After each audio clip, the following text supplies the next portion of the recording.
सोच रहा होता है। आमीन। हालेलुया। मसीह खुदावन में आप सबको सलाम। मेरा नाम मारिया है, आप सब जानते हैं। यहाँ जाने से पहले मुझे नहीं पता था कि खुदा का मेरे लिए क्या मंसूबा था।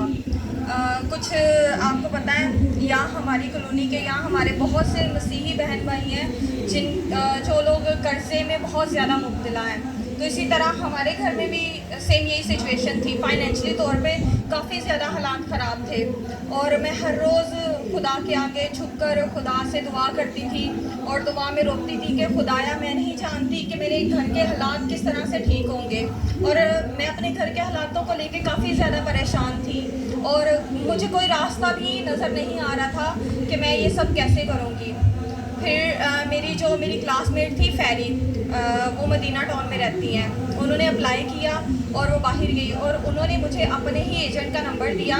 मतलब इससे पहले ना मेरा मंसूबा था कि मैं कभी कोई ऐसा भी टाइम आएगा कि मैं सऊदी अरब में जाके मैं वहाँ पे जॉब करूँगी।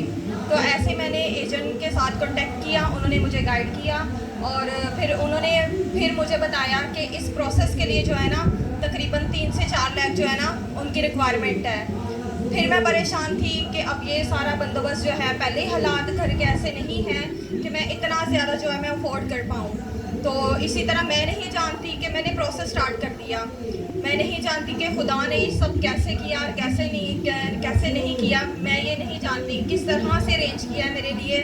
मेरे रिलेटिव्स ने मेरा बहुत साथ दिया है। उसके अलावा एक पास्टर थे साजद से, पास्टर यासर, उन्होंने सबसे पहले उन्होंने मुझे पैसे दिए और उसी की वजह से मैंने अपना ये प्रोसेस स्टार्ट किया।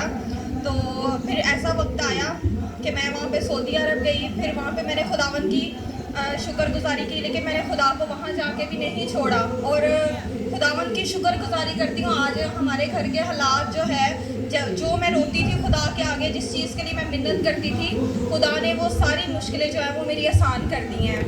इसी तरह मैं जब वापसी में थी, 8 से 9 माह गुजरे, फिर मुझे मेरी कंपनी में पता चला कि हम जो है ना वो 2 साल का कॉन्ट्रैक्ट था मेरा उनके साथ, लेकिन उससे पहले हम इमरजेंसी लीव भी ले सकते हैं। फिर इसी दौरान मैंने अपने घर वालों से बात की, अपनी अम्मी से बात की कि मेरा अब दिल उदास है, तो मैं ना यहाँ पे आना चाहती हूँ। कंपनी से मैंने बात की तो मुझे छुट्टी की अप्रूवल नहीं मिल रही थी। उन्होंने कहा था कि यहाँ तो 1 साल के बाद आप जा सकती हैं या 2 साल कॉन्ट्रैक्ट पूरा करने के बाद।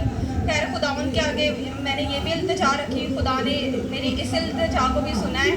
फिर आते टाइम भी काफ़ी ज़्यादा प्रॉब्लम थी। मेरी दुबई में फ़्लाइट मिस हो गई।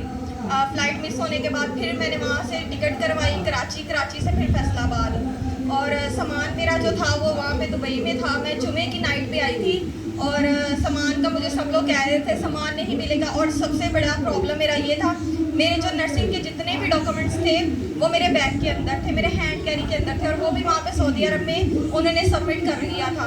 और काफ़ी कुछ सुनने में आ रहा था कि क्योंकि मेरा जो भाई है जवाद, वो भी गए थे बहरीन में, तो उनका बैग भी नहीं मिला। फिर मैंने पास्टर जी से दुआ करवाई, अम्मी ने भी बात की कि पास्टर जी, मैं तो वापस नहीं जा पाऊँगी अगर मेरा बैग नहीं मिला, क्योंकि सारी मेरे जो डॉक्यूमेंट्स हैं वो मेरे बैग के अंदर हैं। तो आप इस मकसद के लिए आप दुआ करें। खैर 3 से 4 दिन मैंने कंटिन्यूसली मैंने स्ट्रगल की, कंप्लेन दर्ज करवाई कराची एयरपोर्ट पे। तो खुदावन की शुक्रगुजारी है, 3 से 4 दिन के बाद खुद यहाँ पे फैसलाबाद जो है वो मेरा खुद सामान आ गया और मैंने उसको रिसीव किया। बड़ी शुक्रगुजारी है खुदावन की। अगर हम खुदावन पर के साथ चलते हैं तो दिल से चले, क्योंकि खुदावन से आप जो कुछ भी दिल और ईमान से मांगते हैं खुदावंद आपको ज़रूर मुहैया करता है। Okay, thank you.